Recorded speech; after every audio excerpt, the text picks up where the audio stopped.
Et pour cela, on retrouve Noah Agbafa Padonou. Bonjour Noah. Bonjour Serge. Bienvenue. Bonjour. Merci d'être venu. Merci, c'est un plaisir. Alors, on parle de la protection de nos smartphones. Déjà, pour commencer, comment faire pour protéger son smartphone? Protéger smartphone, d'abord, pourquoi protéger son smartphone? Vous savez, aujourd'hui, nous avons énormément de données sur nos smartphones. Nous avons énormément d'informations. Nous utilisons le smartphone aujourd'hui dans tous les compartiments de notre vie. C'est avec le smartphone aujourd'hui qu'on vend, qu'on achète. Avec le smartphone aujourd'hui, nous avons mobile money flows, nous avons nos photos, nous avons nos vidéos. Donc, nous avons énormément de données personnelles. Toute une vie même. Toute une vie dans notre téléphone. Donc, c'est important qu'on puisse protéger notre smartphone. Et cela passe par un certain nombre de gestes qui sont très simples. Un certain nombre de gestes qui commencent d'abord par le fait que nous mettons un code de verrouillage sur notre téléphone.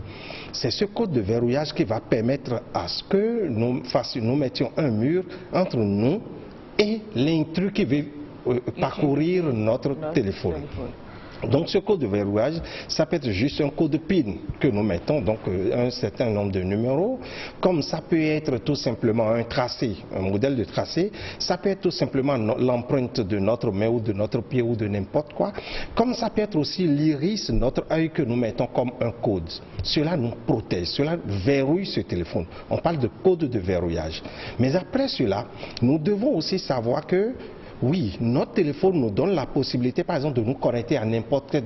Le téléphone, généralement, quand il n'a pas beaucoup d'applications. Donc, nous souhaitons souvent mettre beaucoup d'applications. Quand nous irons pour télécharger une application, vous allez constater que l'application nous demande souvent un certain nombre de droits, un certain nombre de permissions. Prenons toujours la peine de lire les permissions que l'application nous demande. Pourquoi? Voilà, parce qu'il y a des applications qui portent en réalité, c'est une application qui sert souvent de cheval de Troie. Donc cela vient sur notre application, on dit oui, ça va servir à ceci.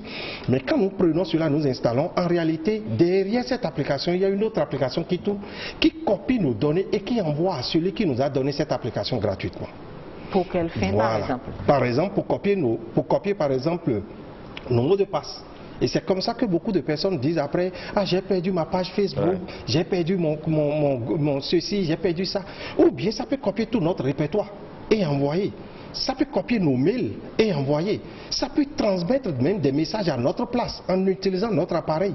Donc il faut vraiment porter des gants à ne pas télécharger n'importe quelle application, n'importe où. Donc quand je télécharge l'application, je veille d'abord. C'est pour cela que vous allez constater que nos applications nous disent les sources inconnues. Et nous-mêmes nous disons non, on connaît, on coche. Ce n'est pas pour rien que l'application dit il peut y avoir des sources inconnues. Valide d'abord avant que moi je ne permette à ce que l'application s'installe chez toi. C'est juste pour nous protéger.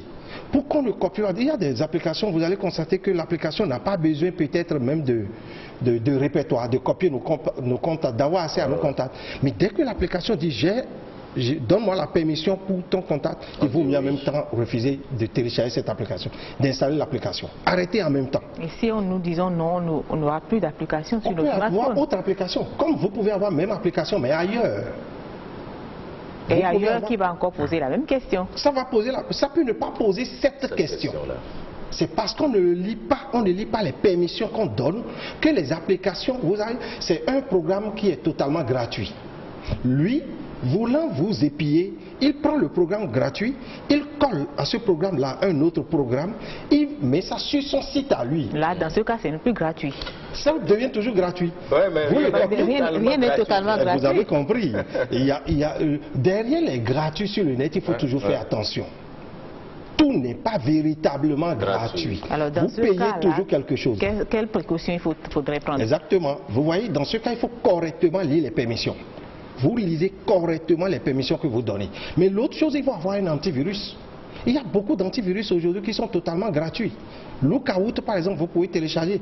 Avast, par exemple, vous pouvez télécharger. Kaspersky, par exemple, vous pouvez télécharger. Et là, ces applications, quand vous téléchargez, il n'y a plus de questions à vous poser, c'est ça? Non, continuera. Non, ça là, c'est juste pour protéger. Lorsque vous voulez vous télécharger une application et que l'application porte un autre gemme qui va peut-être vous copier, cet antivirus vous protège. Dit en même temps, non, non, j'ai constaté que ce que tu as téléchargé là n'est pas seul. Il y a autre chose qui est greffée. Lui, il analyse. parce que nous, on ne peut pas le savoir a priori. C'est l'antivirus qui analyse ça à notre place et dit « Hey, attention, il y a un virus qui est greffé à l'application, il y a un virus qui est greffé à ce fichier-là qu'on t'a envoyé. » Et l'antivirus prend la peine de nettoyer avant que cela ne vienne sur notre téléphone. Vous avez un téléphone, mais le téléphone, vous pouvez le perdre à tout moment. Ouais. Lorsque vous allez perdre votre téléphone, il ne suffit pas d'appeler juste celui qui a ramassé votre téléphone pour qu'il vous le donne. Qu'est-ce qu'il faut faire d'autre?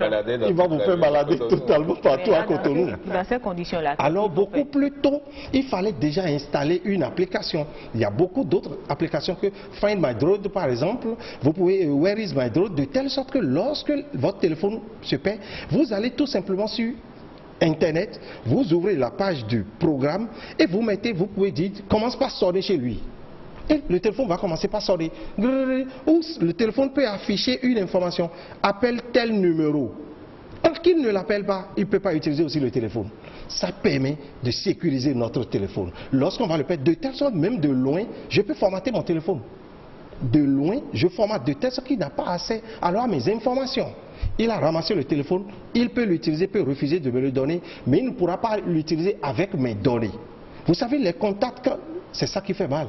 Ouais. Nous, on peut retrouver nos contacts parce qu'on les aurait déjà enregistrés peut-être sur Google, mais lui, il a accès à ses contacts. C'est un risque pour nous. C'est dangereux. C'est dangereux. Donc de loin, je peux lancer à partir juste de l'application que j'avais déjà placée sur mon téléphone. Je peux demander à ce que cela efface mes photos, mes vidéos, mes contacts, mes mails, mes SMS. Je formate tout ça. Il peut continuer de l'utiliser. Je peux, lorsque j'ai mon téléphone, vous savez, il y a beaucoup de téléphones qui ont la possibilité de se connecter au Wi-Fi. Nous avons l'habitude de profiter des Wi-Fi gratuits. Mais n'oubliez pas que le Wi-Fi gratuit, quand vous vous connectez, nous sommes nombreux à nous connecter. Et si moi je suis un hacker, c'est-à-dire moi je veux vous épier, nous sommes tous maintenant sur la même plateforme. Donc je peux facilement avoir accès à votre téléphone. Donc est-ce que vous êtes en train de dire par là de ne pas utiliser les Wi-Fi gratuits? Les Wi-Fi gratuits, portez les gants. Portez suffisamment de gants pour utiliser des Wi-Fi gratuits. Si vous ne portez pas de gants et que vous vous mettez, n'importe qui peut avoir, quelqu'un qui s'y connaît, un expérimenté, peut avoir accès total à votre téléphone et copier tout ce qu'il veut pendant que vous serez en train de profiter de ce Wi-Fi pour naviguer. Vous avez des applications sur votre téléphone. Mettez ces applications toujours à jour. Quand vous ne le faites pas, votre téléphone n'est pas sécurisé. Les applications doivent être mises à jour, régulièrement mises à jour. La mise à jour, ce n'est pas toujours pour copier les nouvelles fonctionnalités. Beaucoup pensent que ce n'est que pour copier les nouvelles fonctionnalités. Mais la mise à jour va au-delà. Celui qui a fabriqué l'application et qui l'avait mis à votre disposition, trouve lui-même un certain nombre de failles à son application, mais alors cela dans des packages qu'on appelle des mises à jour et vous demande de venir télécharger. Mais vous refusez, vous continuez d'utiliser l'application avec des failles. Donc la mise à jour n'est pas seulement pour copier de nouvelles fonctionnalités, mais c'est aussi pour corriger les failles. Et c'est ça, on doit avoir ces gestes-là. Ces gestes, nous devons les avoir à fleur de peau.